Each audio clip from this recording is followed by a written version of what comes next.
డీలిమిటేషన్పై అఖిలపక్ష సమావేశం నిర్వహించబోతుంది తెలంగాణ కాంగ్రెస్ ప్రభుత్వం. సాయంత్రం 4 గంటలకు అసెంబ్లీ కమిటీ హాల్ 1లో ఈ సమావేశం జరగబోతుంది.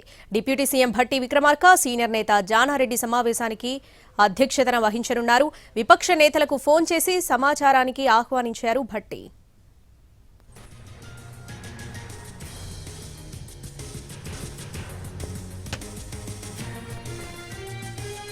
డీలిమిటేషన్పై అఖిలపక్ష సమావేశం నిర్వహించబోతుంది తెలంగాణ కాంగ్రెస్ ప్రభుత్వం. దీనికి సంబంధించి పూర్తి అప్డేట్స్ మా ప్రతినిధి చారి అసెంబ్లీ ప్రాంగణం నుంచి లైవ్ లో అందిస్తారు. చారి, ఈ సమావేశానికి విపక్ష సభ్యులు హాజరవుతున్నారా? డీటెయిల్స్ ఏంటి?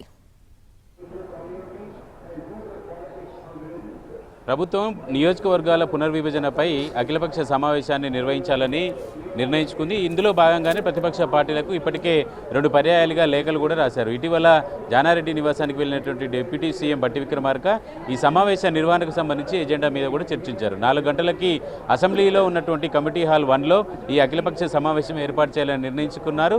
అసెంబ్లీలో ఉన్నటువంటి అన్ని పార్టీలకు సంబంధించినటువంటి శాసనసభ్యులందరికీ కూడా ఆ పార్టీలు సమాచారం ఇచ్చినట్టు తెలుస్తుంది. దీంట్లో భాగంగా కాంగ్రెస్ పార్టీ ఎలాగూ ప్రభుత్వంలో ఉంది, ఆ పార్టీ ఈ సమావేశాన్ని నిర్వహిస్తుంది కాబట్టి ఆ పార్టీ నుంచి జానారెడ్డి అలాగే డిప్యూటీ సీఎం ఇద్దరు కూడా ఈ సమావేశానికి హాజరవుతారు. లెఫ్ట్ పార్టీలకు సంబంధించినటువంటి సిపిఐ రాష్ట్ర కార్యదర్శిగా ఉన్నటువంటి కూనంనేని సాంబశివరావు అలాగే ఎంఐఎం పార్టీకి సంబంధించినటువంటి అక్బరుద్దీన్ కూడా ఈ సమావేశానికి హాజరవుతారు. ఇక సమస్య అంతా బీజేపీ పార్టీకి సంబంధించినటువంటి సభ్యుల హాజరుకు సంబంధించినటువంటి అంశం మీదనే ఇప్పటికైతే ఆ పక్షం నుంచి కానీ ఆ పార్టీకి సంబంధించినటువంటి నాయకులు కానీ సమావేశానికి వస్తున్నట్టు కానీ రానన్నట్టు కానీ ఇప్పటివరకు అయితే సమాచారాన్ని ఇవ్వలేదు. కొద్దిసేపటి క్రితమే ఈ సమావేశానికి సంబంధించి డిప్యూటీ సీఎం భట్టి విక్రమార్కని ఈ సమావేశంలో ఏ పార్టీలు వస్తున్నాయి అనేటువంటి సమాచారానికి సంబంధించినటువంటి అంశం మీద చర్చించిన సందర్భంగా కూడా వచ్చినటువంటి రాజకీయ పార్టీలన్నీ రాష్ట్రానికి సంబంధించి రాష్ట్ర ప్రయోజనాలకు సంబంధించినటువంటి లక్ష్యం ఉంటే వస్తాయి అనేటువంటి స్టేట్మెంట్ కూడా ఆయన చేశారు. ఈ నేపథ్యంలో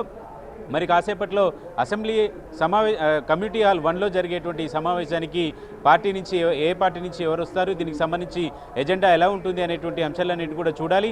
ఇప్పటికే దక్షిణాదికి అన్యాయం జరుగుతుంది అనేటువంటి అంశాన్ని పదే పదే సీఎం రేవంత్ రెడ్డి చెప్తున్నటువంటి నేపథ్యంలో అన్ని పక్షాలకు సంబంధించినటువంటి ఎజెండాని ఎలా ఇంప్లిమెంట్ చేయాలనుకుంటున్నారు, అలాగే బీజేపీ రాకపోతే ఎట్లా కాంగ్రెస్ పార్టీ ఎలాంటి వైఖరి తీసుకుంటుంది అనేటువంటి అంశాలన్నీ కూడా చూడాల్సింది. మరి కాసేపట్లోనే deputy CM Bhatti Vikramarka, senior Congress నేత జానారెడ్డి అధ్యక్షతన ఈ అఖిలపక్ష సమావేశం జరగబోతోంది.